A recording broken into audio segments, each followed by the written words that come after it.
আমার নিজের গায়ে সারাম 6 দিন থেকে ধুই না, রাত দিন আমাদের ঘুম নাই। তারা শুধুমাত্র মুখে বলে আপনাদেরকে ন্যায্য দাবি মেনে নিতে হবে, কিন্তু ন্যায্য দাবি যদি হয় তাহলে দিতে আমাদের বাধা কিসের? আমাদের ডু অর ডাই, কিন্তু আমরা ডিগ্রি নিয়ে এখান থেকে যাব, ডিগ্রি না নিয়ে রাজপথ আমরা ছাড়বো না ইনশাআল্লাহ।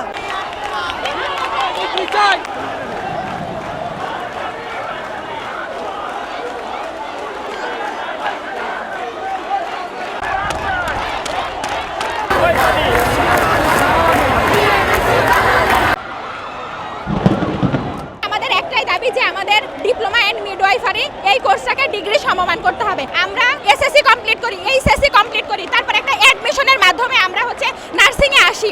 আমাদের 6 মাস ইন্টার্নশিপ করা লাগে, তারপরেও আমরা কঠোর পরিশ্রম করার মাধ্যমে একটা নার্স হই, কিন্তু আমাদের এই নার্সিং এর পরে আমরা আমাদের ন্যায্য দাবিটা কখনোই পাই না। আমরা সব জায়গায় দাবি দফা দিয়ে দিয়ে দিয়ে দিয়ে অতিষ্ঠ হয়ে পড়ছি।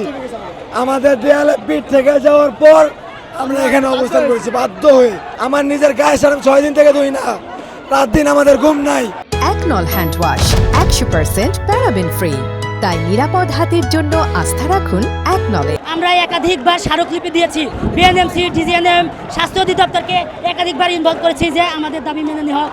তারা শুধুমাত্র মুখে বলে আপনাদেরকে ন্যায্য দাবি মেনে নেওয়া হবে, কিন্তু ন্যায্য দাবি যদি হয় তাহলে দিতে আমাদের বাধা কিসের? শুধুমাত্র আজকের এই কর্মসূচি না, আমরা বিগত 1 মাস যাবৎ এই আন্দোলন করছি।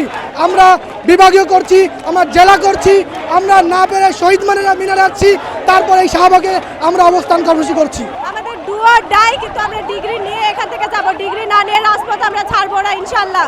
আমাদের দাবি না মানা হবে, আমরা এই